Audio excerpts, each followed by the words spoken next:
da vergüenza aplaudir, hermano. Me activan.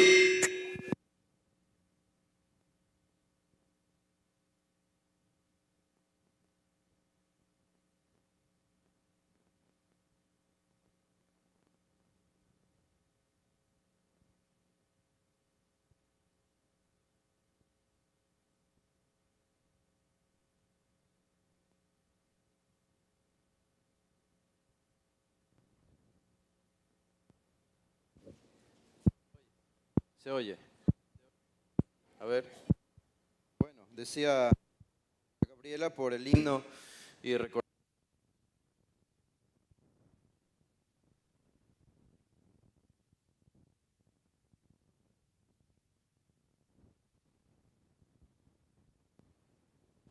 Sí, le pegaron las pilas. O se olvidaron. Vamos a intentar una.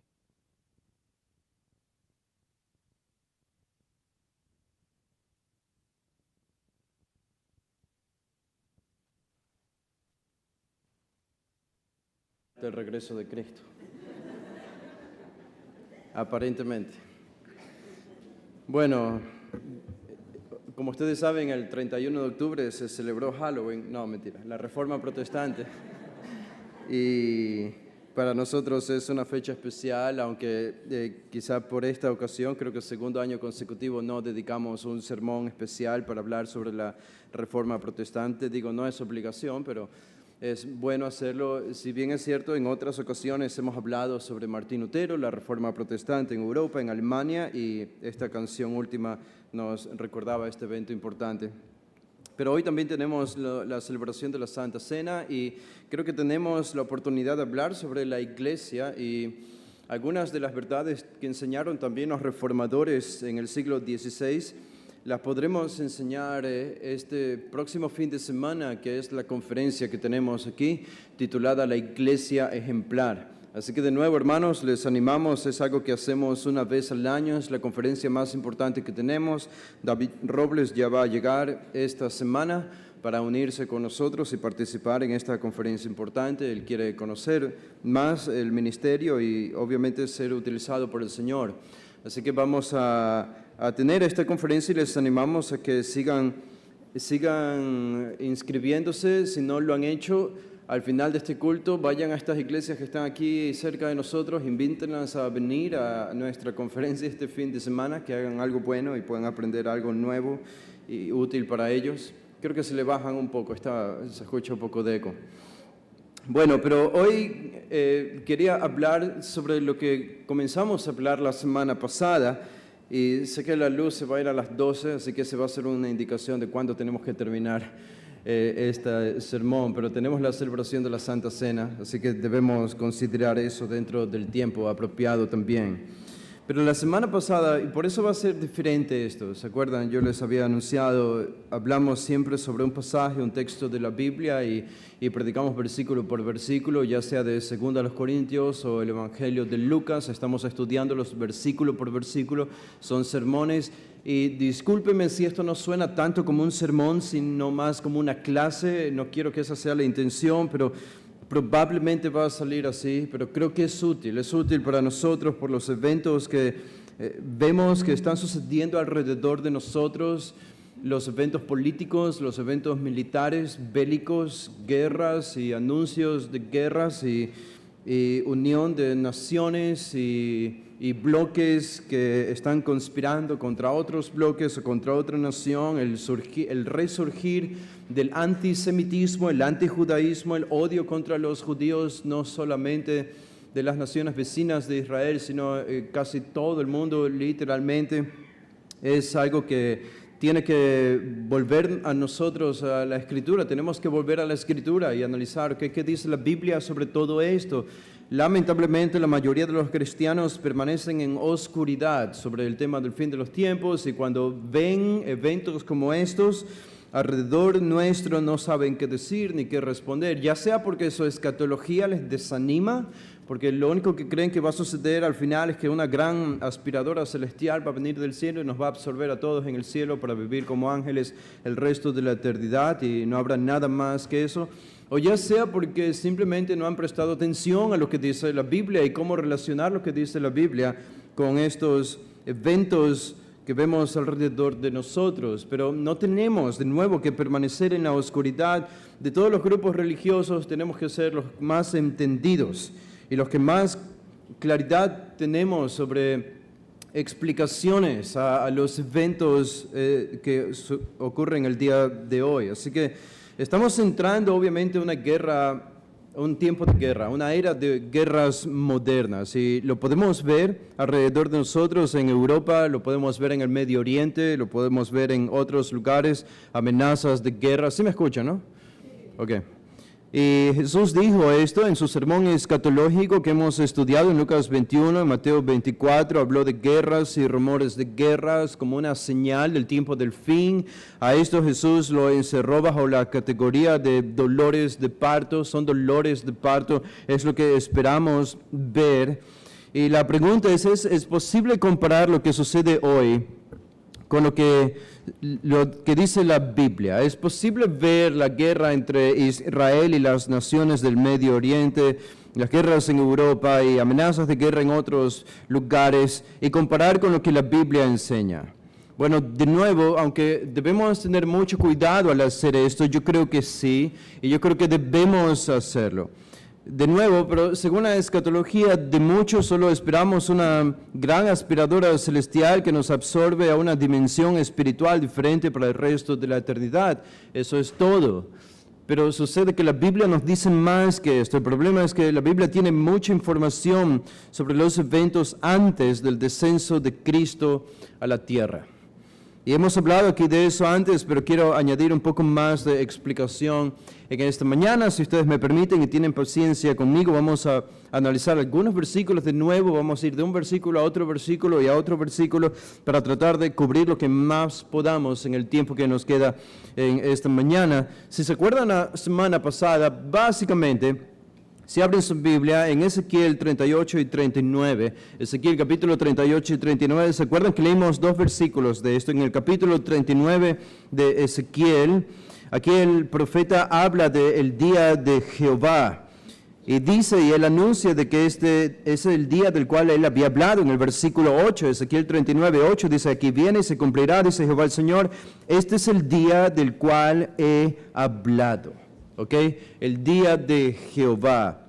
Y lo que hicimos la semana pasada es simplemente ir a textos del Antiguo Testamento escritos antes de Ezequiel que nos hablaban de una coalición de naciones que vendría a destruir a Israel. Y también leímos en el capítulo 38 de Ezequiel, y en esto nos vamos a enfocar en esta mañana, ¿ok? El capítulo 38 de Ezequiel, en el versículo 17. El versículo 17 dice, así ha dicho Jehová el Señor, ¿no eres tú aquel de quien hablé yo en tiempos pasados por mis siervos los profetas de Israel, los cuales profetizaron en aquellos tiempos que yo te había de traer sobre ellos? Ahora, ustedes saben de quién está hablando Ezequiel allí. Espero que hayan hecho su ejercicio esta semana, hayan leído los versículos que estudiamos la semana pasada, y al menos tengan una referencia más amplia sobre el contexto de estas profecías. Pero Ezequiel está hablando de un personaje llamado Gog, que viene de la tierra de Magog. Así que Magog es un lugar geográfico y Gog es así como un título en realidad, un título de un gobernante, así como el título de Faraón. Faraón no es un nombre propio, es un título, o como el César, no es un nombre, es un título. Lo mismo es Gog. Gog es el título de algún gobernante.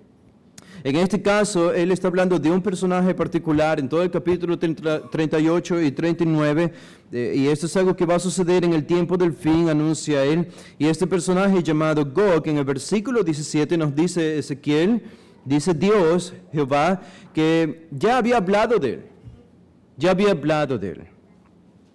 Ahora, para serles claros y directos, yo creo que este Gog es una referencia al anticristo. ¿ok? Es una referencia al anticristo. Y lo que está diciendo aquí Ezequiel es que de este personaje Dios ya había hablado por sus santos profetas en tiempos pasados. Eso es muy interesante porque eso, de nuevo, como decíamos la semana pasada, hace que nos hagamos la pregunta, entonces, ¿qué pasajes, dónde se encuentran esos textos que hablan sobre la venida de este líder mundial que vendrá con una coalición de naciones para intentar destruir a Israel, a la capital Jerusalén? Así que el enfoque es que de lo que vamos a ver aquí, lo que vimos la semana pasada, es que todo apunta a naciones musulmanas que vendrán a destruir a Israel en el tiempo del fin. Esa será básicamente la batalla del Armagedón.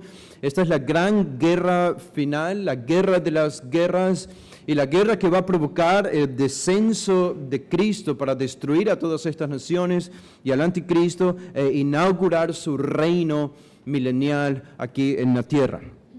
Todas estas profecías, y las que leímos la semana pasada, apuntan a naciones musulmanas y a un líder musulmán. Ese es el punto aquí, y eso es lo que yo quiero tratar de probarles el día de hoy también. No solo esto, obviamente, sino a dónde apunta todo esto, que es lo más importante. Pero de nuevo, entonces respondamos a esta pregunta, capítulo 38, versículo 17 de Ezequiel. ¿No eres tú aquel de quien yo hablé en tiempos pasados por mis siervos los profetas de Israel? Hasta ahora yo no había escuchado ningún sermón ni leído ningún libro que hablaba de quién es este personaje y de en qué pasajes Dios habló sobre este personaje, de que si ustedes leen los versículos anteriores y posteriores se dan cuenta que es un líder que viene para destruir a Israel con una coalición de naciones, y todas las naciones que aparecen en Ezequiel 38, esto lo estudiamos en una ocasión anterior, son todas naciones del Medio Oriente. Son todas naciones que hoy son naciones musulmanas, pertenecen al Islam, son musulmanes. No hay una sola referencia a Europa aquí, no hay una sola referencia a Rusia aquí, no hay una referencia a Estados Unidos aquí, son naciones del Medio Oriente. ¿Dónde Dios habló sobre este pasaje? ¿Dónde Dios habló sobre este pasaje? Déjenme mostrarles tres, ¿ok? Tres como puntos de partida. Vayan a Números. El libro de Números, el capítulo 24. Números, el capítulo 24, ¿se acuerdan? Este es el profeta, falso profeta pagano, Balaam, pero Dios utilizó a Balaam para proferir una profecía sobre Israel, a favor de Israel. Y en el capítulo 24, en esta profecía, Balaam va a profetizar sobre Israel, el futuro de Israel, y sobre un rey que vendrá de Israel. Es una referencia obviamente al Mesías. Y dice, noten lo que dice el versículo 3. Dice, entonces tomó su parábola y dijo Balaam, hijo de Beor, dijo el varón de ojos abiertos, Números 24, 3. El versículo 4 dice, dijo el que oyó los dichos de Dios, el que vio la visión del Omnipotente, caído pero abiertos los ojos, cuán hermosas son tus tiendas, oh Jacob, tus habitaciones, oh Israel, como arroyos están extendidas, como huertos junto al río, como aloes plantados por Jehová, como cedros junto a las aguas, de sus manos destilarán aguas y su descendencia será en muchas aguas, enaltecerá su rey más que Agag y su reino será engrandecido. Así que ahí ustedes tienen una referencia a un rey que viene de Israel en el versículo 7, dice, enaltecerá su rey. Es decir, de Jacob, Balaam está viendo esto, y de Jacob dice vendrá un rey, pero este rey es comparado a otro rey, dice, enaltecerá su rey más que Agag. Y su reino, este es el reino del Mesías, su reino será engrandecido. Ok, así que allí aparece un personaje llamado Agag. Ahora, ¿quién es Agag? Al menos buscando el libro de Números o antes del libro de Números, en Éxodo, Levítico, Génesis, no hay un personaje llamado Agag, hasta donde nosotros sepamos. El problema es que este Agag aparece cientos de años después. Es un personaje que aparece en el primer libro de Samuel, ¿se acuerdan? Es el personaje, es el rey que el propio Samuel cortó en pedazos como juicio de Dios.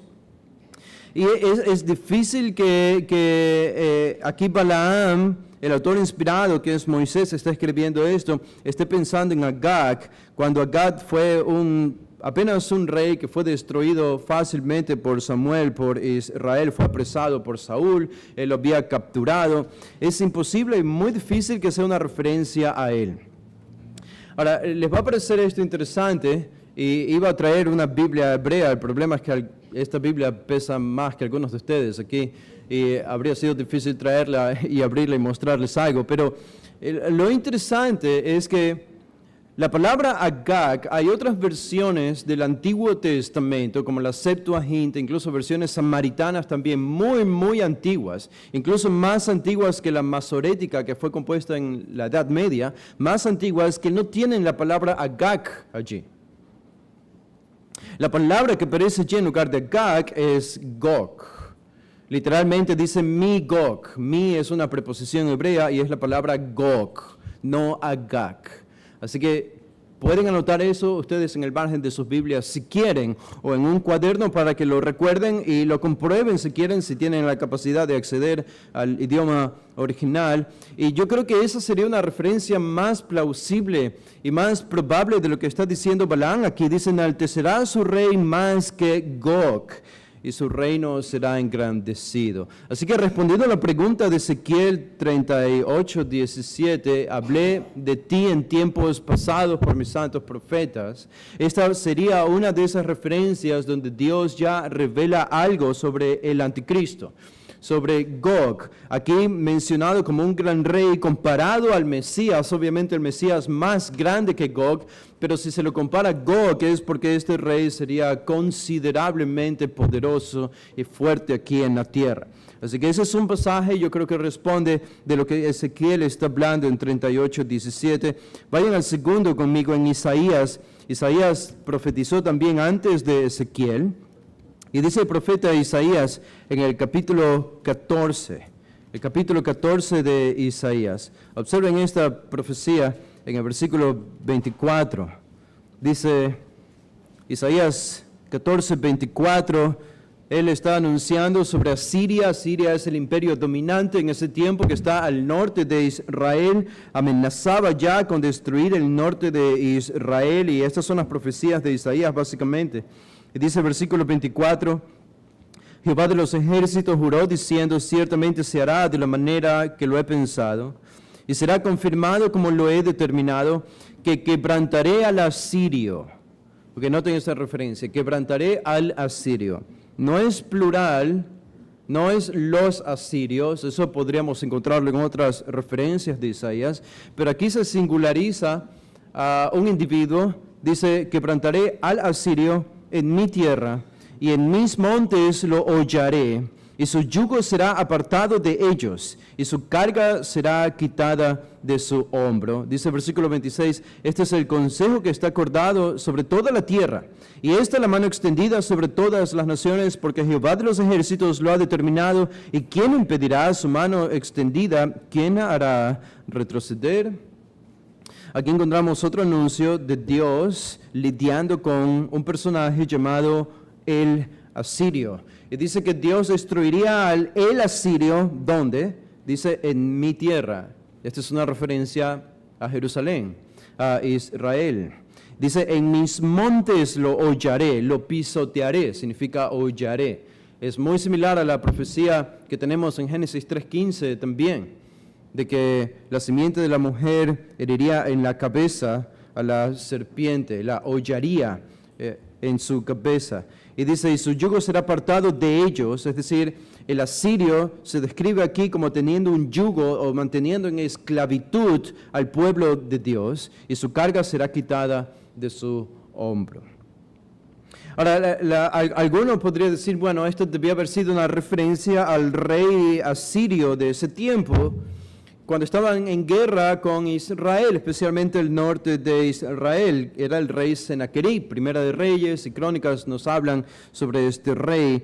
Bueno, hay solo un problema. Si interpretamos las profecías literalmente como deben ser interpretadas, sin espiritualizar, sin alegorizar, y y sin traer a otras dimensiones fuera de su contexto, lo que dice aquí en el versículo 25 de Isaías es algo que nunca se cumplió con Sennacherib. No se cumplió con Sennacherib.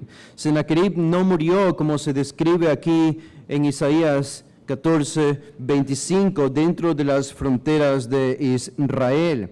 Ese es el problema y por eso no podemos decir que esto tuvo un cumplimiento histórico. No se cumplió con Sennacherib porque él no murió en la tierra de Israel. Así que tiene que ser una referencia. En otras palabras, esto no se ha cumplido todavía. Esto no se ha cumplido, pero el asirio es una referencia a un rey que viene del norte de Israel. De nuevo, un rey que viene del norte de Israel. Gog, sabemos que venía del norte de Israel también, como nos dice Ezequiel 38 y 39. Vienen exactamente de la misma dirección. Y noten una profecía más aquí en el libro de Miqueas. El profeta Miqueas dice, el capítulo 5, dice versículo 1, Miqueas 5:1. Dice, rodéate ahora de muros, hija de guerreros, nos han sitiado, con vara herirán en la mejilla al juez de Israel. El versículo 2, siempre los cristianos evangélicos nos quedamos usualmente hasta el versículo 2, 3 o 4. Pero dice el versículo 2, tú, Belén Efrata, pequeña para estar entre las familias de Judá, de ti me saldrá el que será Señor en Israel y sus salidas son desde el principio, desde los días de la eternidad. Esta es una referencia al Mesías. Versículo 3, pero los dejará hasta el tiempo que dé a luz la que ha de dar a luz, y el resto de sus hermanos se volverá con los hijos de Israel. Dice el versículo 4, y él estará y apacentará con poder de Jehová, con grandeza del nombre de Jehová su Dios, y morarán seguros, porque ahora será engrandecido hasta los fines de la tierra, y este será nuestra paz. Así que aquí claramente se habla del anuncio de la venida del Mesías, la primera venida y la segunda venida vistas como una sola, ¿ok? Esto es lo que dice Miqueas, porque Miqueas no entendía que Jesús iba a venir una primera vez y después de años por segunda vez. Él las vio como un solo evento. Así que el versículo 2 narra la venida del Mesías desde Belén, pero los versículos que siguen son una referencia a la segunda venida del Mesías, porque dice el versículo 4 que su pueblo morará seguro, será engrandecido hasta los fines de la tierra. Eso es algo que no ha sucedido todavía. No ha sucedido todavía. Y este será nuestra paz, dice el versículo 5, algo que todavía no ocurre en la tierra de Israel. Los judíos no creen en Jesús, los judíos rechazan a Jesús, así que permanecen todavía en apostasía. Él no ha hecho una obra en ellos, no han visto a su Mesías, no han creído en Él, permanecen en incredulidad. Eso tiene un cumplimiento futuro. Y noten lo que dice la siguiente frase del versículo 5. Dice, y este será nuestra paz, hablando del Mesías, pero noten lo que dice, cuando el asirio viniere a nuestra tierra y cuando hollare nuestros palacios, entonces levantaremos contra él 7 pastores y 8 hombres principales, y devastarán la tierra de Asiria a espada, y con sus espadas la tierra de Nimrod, y nos librará del asirio cuando viniere contra nuestra tierra y hollare nuestros confines. De nuevo, aquí se habla de un personaje llamado el asirio. ¿Por qué Isaías y Miqueas hablan de el asirio? Bueno, porque en el tiempo de ellos este era el imperio conocido que venía del norte de Israel, pero es obviamente una referencia a algo que va a suceder al final de los tiempos. En el contexto de la segunda venida del Mesías, se dice que el asirio, este personaje o este líder, este rey, vendrá a hollar, a pisotear los palacios de Israel, de Jerusalén. Esto tiene perfecto sentido y perfecta conexión con lo que nos dicen el resto de las profecías. El asirio, sabemos, Asiria en este tiempo era lo que hoy es gran parte de Turquía. Gran parte de Turquía, si avanzamos en el tiempo, cuando Ezequiel nos habla de Magog, que es el lugar de donde viene Gog, también Magog es una referencia a lo que hoy es Turquía, quizá parte de Siria y parte de Irak, pero mayormente Turquía.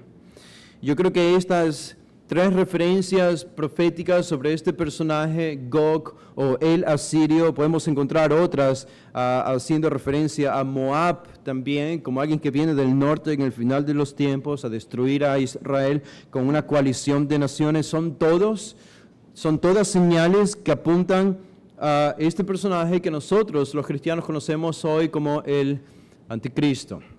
Este gran líder que vendrá en el tiempo final para intentar destruir a los cristianos que queden aquí o a todos los judíos.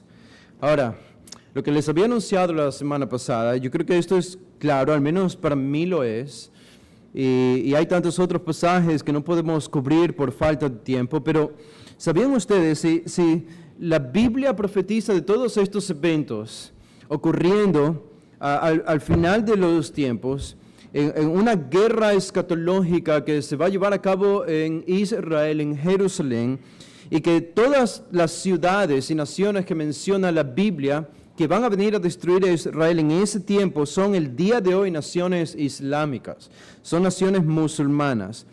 Digo, hay una postura que a mí me parece muy, muy interesante, que no es descabellada entonces, y más bien tiene sentido pensar que el anticristo final vendrá o será un personaje del Islam, será un musulmán. Y esto no es descabellado porque solamente como parte de la prueba, es interesante reconocer que las propias naciones musulmanas, el Islam como religión, ellos han desarrollado su propia escatología. Ellos han desarrollado qué ocurrirá en el tiempo del fin. Tienen sus escritos por medio de algunas verdades o cosas que dice el Corán y tradiciones que ellos han desarrollado, religiosas e intelectuales entre los musulmanes. Ahora tienen un cuerpo de escritura bastante amplio que desarrolla y especifica los eventos que van a ocurrir al final de los tiempos. Y saben ustedes que los musulmanes esperan un Mesías. Ellos también esperan a su Mesías en el final de los tiempos, así como los cristianos esperamos a nuestro Mesías. Los judíos siguen esperando un Mesías que según ellos no ha venido todavía, aunque sabemos que ya vino, pero los musulmanes también. Una profecía que se reconoce hoy profecía, Ibn Kathir escribió en el siglo XIV, en los 1300, en la Edad Media, ya él dice esto: después que las señales de la hora aparezcan y se incrementen, la humanidad habrá alcanzado una etapa de gran sufrimiento. Entonces aparecerá el Mahdi esperado. El Mahdi es una referencia al Mesías, es el entendido, el guiado o el que puede guiar. Es una referencia al Mahdi. Así que el Mahdi es el Mesías del Islam, de los musulmanes a quien ellos esperan. Y este autor sigue diciendo, él es la primera de las señales claras más grandes de la hora final. Así que esto es reconocido. Sabemos que el mundo musulmán está dividido en dos, los chiitas y los sunitas, pero ambos creen y esperan la venida de este Mesías al final de los tiempos, al que ellos llaman Mahdi. Ahora, ¿qué creen específicamente ellos sobre este Mesías? Ustedes se van a dar cuenta algo muy interesante sobre lo que ellos creen, las características de su Mahdi. Por ejemplo, ellos creen que será un poderoso líder mundial político. Un poderoso líder mundial político y militar. Él básicamente va a declarar la guerra santa, la yihad contra todos los enemigos del Islam. Para convertir a todos al Islam, a la fuerza, es lo que va a hacer al final de los tiempos. Y nosotros entendemos esto porque estamos acostumbrados a leer nuestra Biblia y leemos en nuestra Biblia referencias a lo que va a ser el anticristo al final de los tiempos. Ellos creen, por ejemplo, que el Mahdi será un gobernante mundial sin precedentes. Todos van a tener que creer en él. Y sabemos que el anticristo también será un líder mundial. Así que encontramos algunas características en el Mahdi, el Mesías musulmán, que son similares al anticristo que describe la Biblia. El Mahdi es la figura principal del Mesías islámico, será un descendiente de Mahoma, según ellos. y por eso tendrá el derecho a gobernar sobre el imperio musulmán que se llama el califato musulmán o islámico. Será un musulmán muy devoto, será un gran líder espiritual, político, militar y mundial, sin igual, sin comparación en la historia de la humanidad.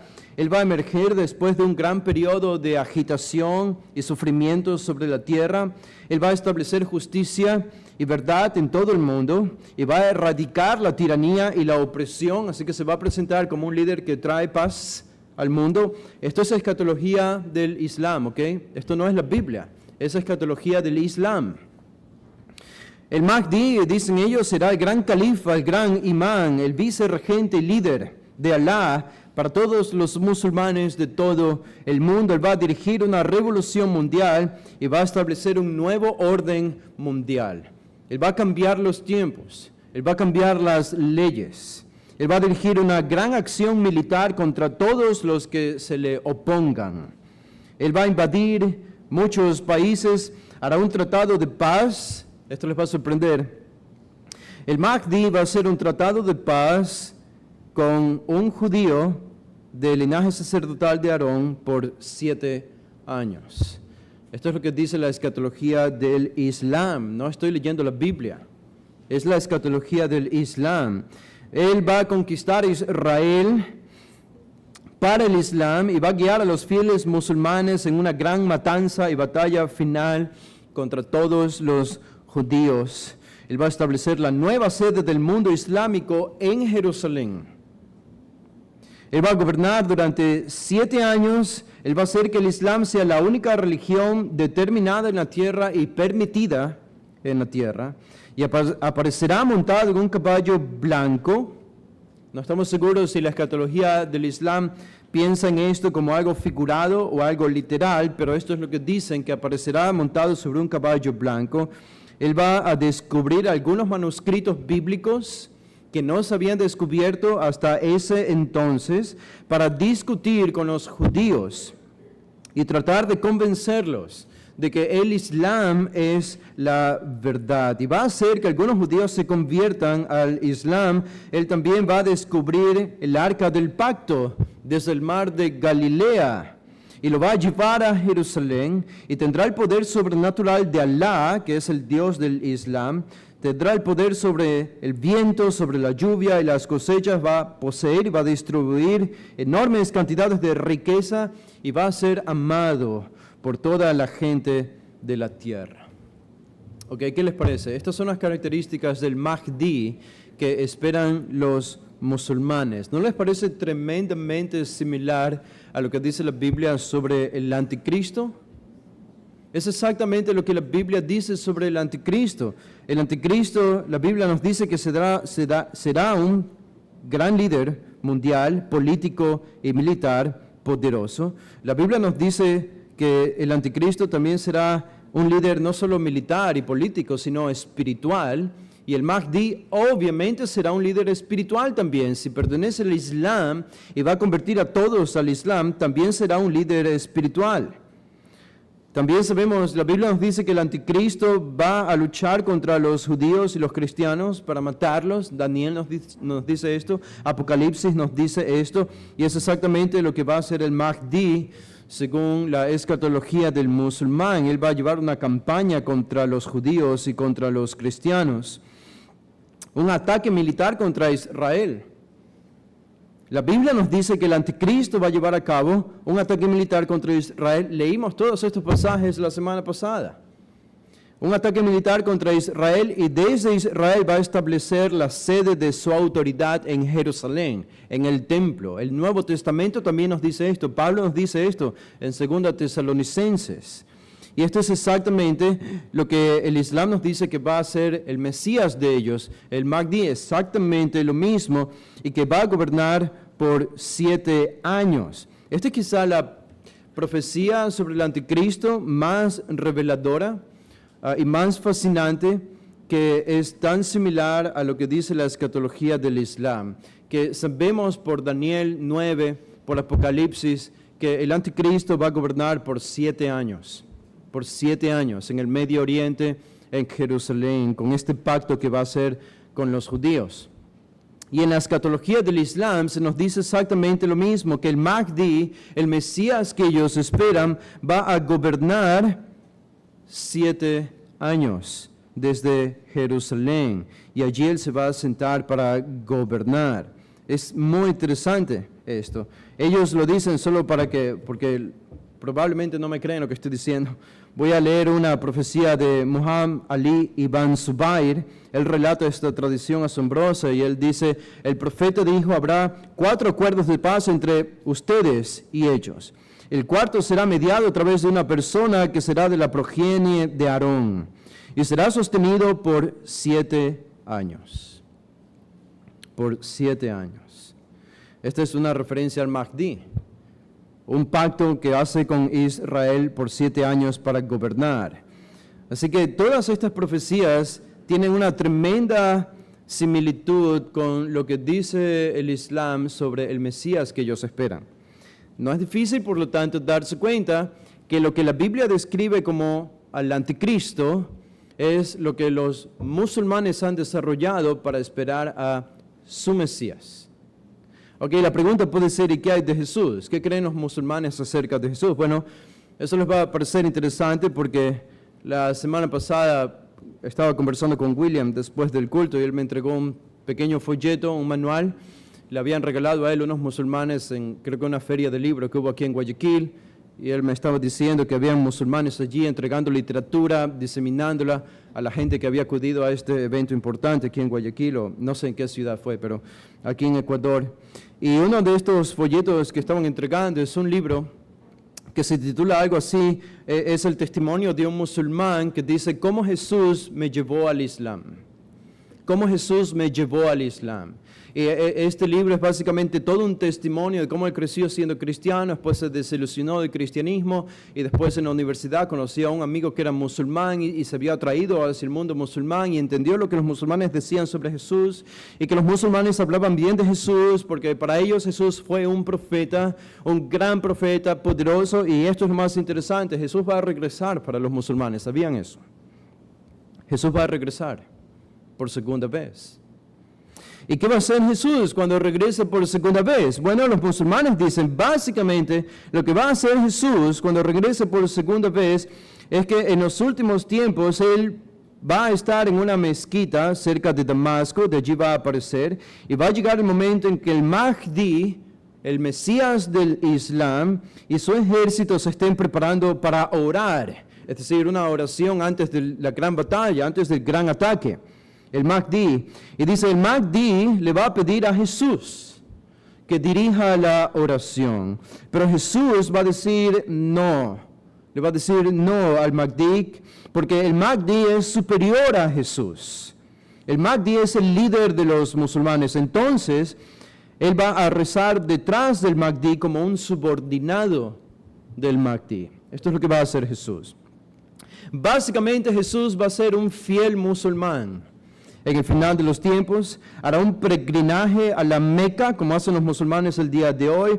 Va a visitar la tumba de Mahoma, va a saludar a Mahoma y Mahoma le va a responder desde la tumba. Jesús va a destruir el cristianismo en el final de los tiempos.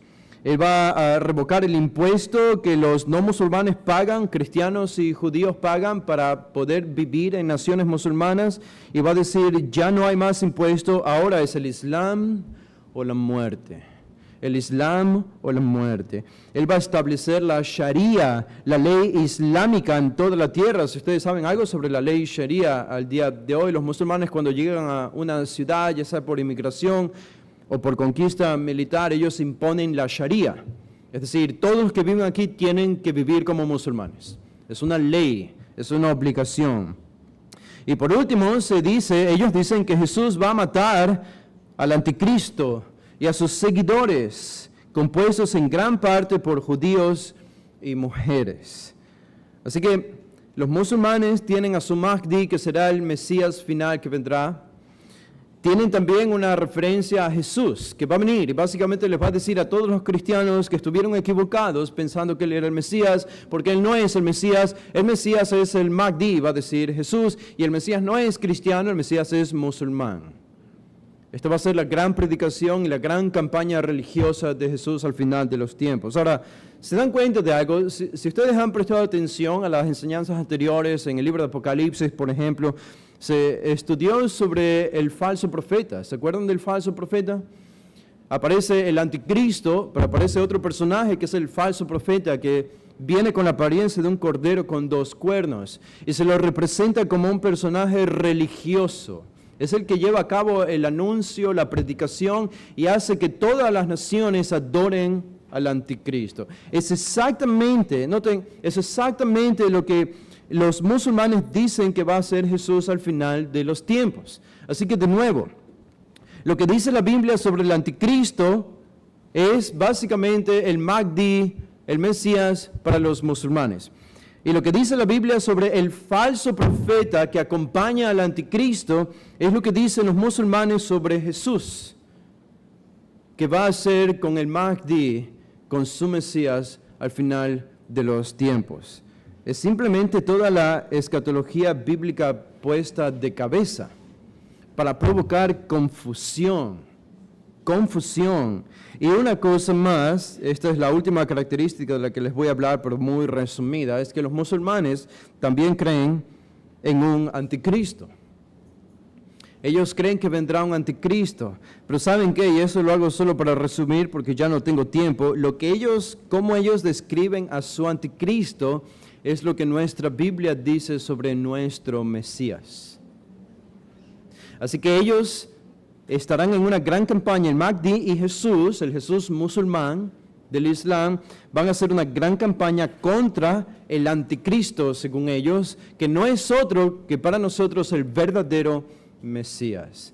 Ellos dicen que el anticristo, que es un ser vil y que será seguido por los judíos, este rey va a estar, o este gobernante estará en Jerusalén.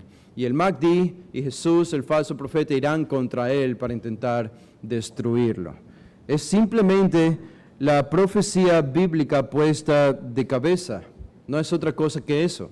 Así que debemos entender algo. Esto no ocurre al azar. Esto no es circunstancial. Yo no creo que es circunstancial. Si la Biblia me dice que todas estas naciones que vendrán a destruir a Israel en el final de los tiempos, el día de hoy son naciones musulmanas. Y si tengo una religión el día de hoy, vemos una religión hoy que se ha tomado todo el Medio Oriente, y es la religión del Islam, y vemos la escatología de esta religión, que en su escatología ellos hacen referencia al anticristo y al falso profeta como su Mahdi y a un Jesús falso, un Jesús musulmán. De nuevo, no es tan difícil darse cuenta que este personaje que va a aparecer al final de los tiempos, no muy lejano ahora para nosotros, pienso yo, será un personaje del Islam, un líder musulmán. Y de manera más específica vendrá del norte, es lo que siempre se dice, del norte, de la región que hoy compone Turquía. Por eso, hermanos, no es sensacionalismo esto, no es tergiversar las profecías, es simplemente analizar la geografía bíblica y la profecía y decir, bueno, Turquía va a jugar un papel importante al final de los tiempos. Irán, Irak, todas estas naciones, Egipto, Sudán, Etiopía, son todas naciones, Jordania, son todas naciones que se mencionan que van a jugar un papel importante como una coalición, al final lideradas por el anticristo, el Mahdi musulmán, para intentar destruir a Israel. Y esto tiene perfecto sentido. Por eso es difícil ver a un anticristo europeo o norteamericano. Es difícil contemplar esto a la luz de las profecías bíblicas. Ahora, ¿cómo eso nos ayuda a entender los eventos modernos? Bueno, es fácil, ¿verdad? Porque ustedes ven a los eventos modernos y las guerras modernas y vemos que todo se centra en el Medio Oriente, en Israel y las naciones vecinas de Israel. A una Turquía cada vez más hostil y más poderosa contra el pueblo judío, guerra entre Irán e Israel, que puede menguar y puede escalar en cualquier momento, pero en algún punto de la historia se van a convertir en, especialmente si son apoyadas por otras naciones que se encuentran en Asia o quizá en Europa militarmente, se pueden convertir en la fuerza más poderosa y desastrosa en este mundo y será el último gran califato musulmán que va a ser dirigido por el Mahdi, por el falso Mesías, para destruir al pueblo judío. En serio, y creo que de nuevo tiene perfecto sentido. Si hablamos de una gran persecución contra los judíos en el tiempo del fin, cual no la ha habido, según anuncian las profecías de la Biblia, como nos dice Daniel, un tiempo de aflicción cual no ha existido antes. Jesús dice lo mismo en Mateo 24, en Lucas 21. ¿Qué grupo en la faz de la tierra el día de hoy se prestaría más para tratar de causar la mayor decepción, desastre y masacre en el pueblo judío que los musulmanes, que el Islam? A mediados del siglo XX fue Hitler, el Tercer Reich. La nazi alemana fue la que provocó la masacre de 6 millones de judíos. Pero obviamente eso ya desapareció. Hay antisemitismo en Europa, claro que sí. Los cristianos evangélicos han sido antisemitas también. Y han manifestado un odio contra los judíos hasta el día de hoy. Dependiendo a veces de su escatología, o ignoran al pueblo judío u odian al pueblo judío. Pero principalmente este odio viene, en ningún otro lugar se refleja con mayor intensidad que en el pueblo musulmán. El pueblo musulmán existe para destruir al pueblo de Israel, a los judíos. Así que esa será la gran máquina de guerra que utiliza Satanás al final de los tiempos para venir y destruir a Israel, a los judíos y también perseguir a los cristianos, como nos dice el libro de Apocalipsis. Okay, tengo la tentación de leer una profecía más. Se nos está acabando el tiempo, son las 11:15. ¿A qué hora debo terminar? 11:30. ¿Estamos bien todavía? A las 12. A las 12 debo terminar. ¿Escucharon bien ustedes? Pero déjenme ir a esta profecía. Okay, acompáñenme ustedes al libro de Daniel. Solo un par o una, quizás solo una. Al libro de Daniel, los hermanos del coro van a tener que sudar y estar allí por un rato más. Pero tenemos 2 profecías importantes en el libro de Daniel, en el capítulo 2 y en el capítulo 7, ¿ok? No son las únicas, pero capítulo 2 se habla de la imagen que ve Daniel o que ve Nabucodonosor, y en el capítulo 7 es la profecía de las 4 bestias. Las 4 bestias, estas 4 criaturas que son 4 imperios que van a aparecer. Vamos a la profecía, por ejemplo, de el capítulo 2 de Daniel. Cuando él ve esta imagen, Dios le da la interpretación de este sueño a Daniel, que se le había dado inicialmente a Nabucodonosor. Y él había visto esto básicamente en el versículo 32, dice Daniel 2:32, dice: la cabeza de esta imagen era de oro fino, su pecho y sus brazos de plata, su vientre y sus muslos de bronce, sus piernas de hierro, sus pies en parte de hierro y en parte de barro cocido. Así que ahí tienen las partes de la imagen y los diferentes materiales de la que está compuesta. La cabeza es de oro, pecho y brazos de plata, vientre y muslos de bronce. Y noten la cuarta referencia, es interesante porque la cuarta está dividida en 2, ¿se dan cuenta? Sus piernas de hierro y sus pies en parte de hierro y en parte de barro cocido. Así que la última pieza de esta imagen está dividida en 2 partes, piernas de hierro, pero los pies son de hierro y parte de barro. Y lo que hace Daniel es básicamente interpretar esta profecía para Nabucodonosor. Y él le dice, en el versículo 37, dice: tú, oh rey, eres rey de reyes, porque el Dios del cielo te ha dado reino, poder, fuerza y majestad. Dice: y donde quiera que habitan hijos de hombres, bestias del campo y aves del cielo, Él los ha entregado en tu mano y te ha dado el dominio sobre todo. Tú eres aquella cabeza de oro. Así que la cabeza de oro es el imperio babilónico. Ahora, ustedes saben dónde gobernó el imperio babilónico, básicamente lo que hoy es Irak, una parte de lo que hoy es Irak. Y compondría toda esta parte que es el norte de Israel.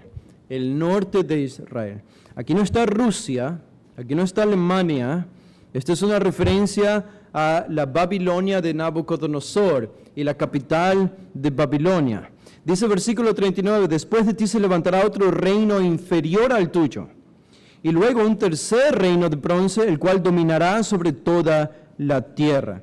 Así que sabemos más adelante cuáles son estos otros dos reinos. En Daniel 7 se nos dice también. El segundo es el imperio medo-persa. El imperio medo-persa, noten que ¿quién es el eje central de esta interpretación? Es Nabucodonosor. Nabucodonosor. Es decir, él tenía que ver, o su tierra tenía que ver estas profecías cumplidas, ¿verdad? Así que desde la sede y el palacio de Nabucodonosor, el siguiente gran imperio mundial sería el imperio medo-persa, porque el imperio medo-persa conquista Babilonia y conquista la capital de Babilonia y se convierte en el siguiente gran imperio. Y después viene un tercer imperio al final, que es un reino, tercer reino de bronce, dice el versículo 39, el cual dominará sobre toda la tierra. Ese es el imperio griego, dirigido por el rey Alejandro Magno, que duró poco tiempo y se dividió en 4 reinos, pero uno de estos 4 reinos estaba compuesto de todo el área del norte de Israel, lo que seguía siendo Babilonia todavía en ese tiempo. Así que el rey griego Alejandro Magno conquistó Babilonia. Él de hecho entró al palacio que había pertenecido a Nabucodonosor y de hecho murió allí. Así que todos estos imperios sucesivos, ustedes se dan cuenta, tenían que ocupar la tierra de Babilonia. Pero de ahí se anuncia un cuarto reino que es diferente, versículo 40. Dice, y el cuarto reino será fuerte como hierro. Y como el hierro desmenuza y rompe todas las cosas, desmenuzará y quebrantará todo. Este es un imperio diferente. Este es un imperio diferente. Y ha habido varias posturas acerca de, bueno, ¿cuál imperio será este? ¿Cuál imperio será este? Y muchos han visto aquí un cumplimiento de un imperio europeo, por ejemplo, el imperio romano. Y hay varias posturas aquí y yo no creo que tengamos que dividirnos en cuanto a lo que uno piensa, el otro piensa en cuanto a esto. Yo creo que hay espacio para discutir y conversar sobre esto. Pero personalmente, ¿por qué no creería que es una referencia al imperio romano? Bueno, es fácil. Noten, el cumplimiento de esta profecía, el centro, el epicentro de esta profecía es Nabucodonosor y Babilonia. Babilonia conquistada por estos imperios sucesivos. El problema es que el imperio romano no conquistó Babilonia. El imperio romano fue un imperio europeo, conquistó una franja del Medio Oriente y el norte de África, pero no se expandió nunca hacia el este. ¿Quién conquistó Babilonia? ¿Quién conquistó Babilonia después del imperio griego, que duró hasta antes de los tiempos del Nuevo Testamento?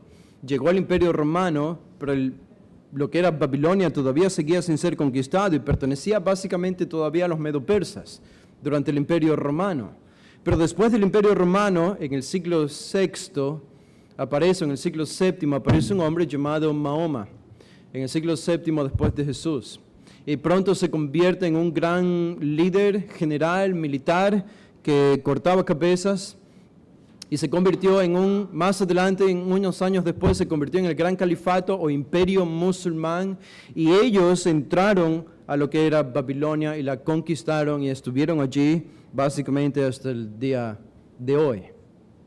Esto es entonces para mí lo que más se adapta a lo que encontramos en la historia, en el versículo 40, Además, encaja bien con cómo este califato musulmán conquistaba naciones. Las desmenuzaba, rompía todas las cosas y quebrantaba todo. Los otros reinos no hacían esto. Otros reinos conquistaban por medio de hacer la paz y de pagar impuestos, no imponían su religión. El imperio romano nunca impuso su religión a nadie, todos eran libres de mantener su religión, pero el Islam no tolera esto. El Islam impone, destruye y desmenuza. Por eso pienso que lo que está diciendo Daniel aquí, en el capítulo 2, como en el capítulo 7, que es la cuarta criatura, el cuarto animal, es este último imperio que apareció como el califato islámico, que básicamente se convirtió en el imperio otomano. Hasta los 1900 existió el imperio otomano. Ahora por un poco de tiempo ha desaparecido, pero según lo que yo creo en las profecías bíblicas, volverá a aparecer como el octavo rey, que será el último gran imperio musulmán, el gran califato islámico, y que va a conquistar de nuevo, intentar conquistar Israel, y gran parte del mundo lo va a seguir. Ahora, ¿a dónde nos debe llevar todo esto? ¿A dónde nos debe llevar o en qué debemos pensar cuando pensamos en todo esto? Bueno, en una sola cosa. ¿Se acuerdan que leímos este pasaje la semana pasada? Este es el gran glorioso día. Digo, como cristianos no nos estamos enfocando tanto en los dolores de parto, sino en el bebé que nace, ¿verdad? No debemos cometer el error de decirle a nuestra esposa, estoy tan emocionado por los dolores de parto que estás teniendo. Eso sería un problema. Estoy tan emocionado por el bebé que va a nacer, como producto de los dolores de parto que estás teniendo. Y es básicamente lo que como Jesús describe los tiempos del fin son como dolores de parto, porque serán tiempos de gran sufrimiento, de gran persecución. Hermanos, el anticristo va a engañar. Y yo puedo ver ese engaño desde el día de hoy. ¿Cómo lo puedo ver? Hay cristianos que creen conspiraciones falsas en contra de los judíos para llenarse de odio contra los judíos. El Mahdi final se va a presentar como el verdadero Mesías. El falso profeta final se va a presentar como Jesús para los cristianos. Y va a intentar engañar a los cristianos o los que hayan quedado de las tierras, que hayan tenido algún conocimiento del cristianismo, que no hayan sido verdaderamente convertidos durante los 7 años, van a creer que Él es Jesús. Y van a creer que Él tiene la verdad y que los cristianos estuvimos equivocados por 2000 años. Él va a ser el gran as, el mago del engaño. Y Pablo nos dice esto en la carta de Tesalonicenses, con un gran poder engañoso vendrá el anticristo. El día de hoy lo puedo ver en el antisemitismo, en el odio contra los judíos que existe a nivel mundial y que crece cada vez más. Y por eso debemos entender bien, los musulmanes, el Islam no es una religión de paz, es una religión de guerra. Y una religión de guerra que se está esparciendo, ya controla todo el Medio Oriente, pero se esparce por Europa, se esparce por Norteamérica y comienza a esparcirse también por Latinoamérica. Ellos vienen para conquistar y conquistar a la fuerza. Es lo que está en el Corán, es lo que está en sus tradiciones, es el ADN del Islam, aunque apologistas musulmanes intentan decir algo diferente, de que ellos son una religión de paz, todos sus escritos contradicen eso. ¿Saben algo interesante? ¿Se acuerdan que se habla del anticristo? ¿Cómo van a morir los seguidores de Jesús en el tiempo de la tribulación? ¿Se acuerdan ustedes de eso? ¿Cómo van a morir los seguidores de Jesús en el tiempo de la tribulación? ¿Cómo mueren los mártires? Decapitados. ¿Verdad que nos dice eso Juan en Apocalipsis? Morirán decapitados. De nuevo, yo no creo que es coincidencia que desde Mahoma, que fue el iniciador del Islam, él al conquistar pueblos tenía la costumbre y desarrolló la costumbre de decapitar a los que eran conquistados. Y esa ha sido la práctica de los musulmanes hasta el día de hoy, decapitar, arrancar cabezas de sus cuerpos a los que ellos consideraban que debían hacerlo. Y vemos que Juan nos dice en Apocalipsis que al final de los tiempos el anticristo va a hacer decapitar a los seguidores de Jesús, al pueblo de Dios. Hay tanta coincidencia que es imposible evitar reconocer de qué está hablando la Biblia aquí.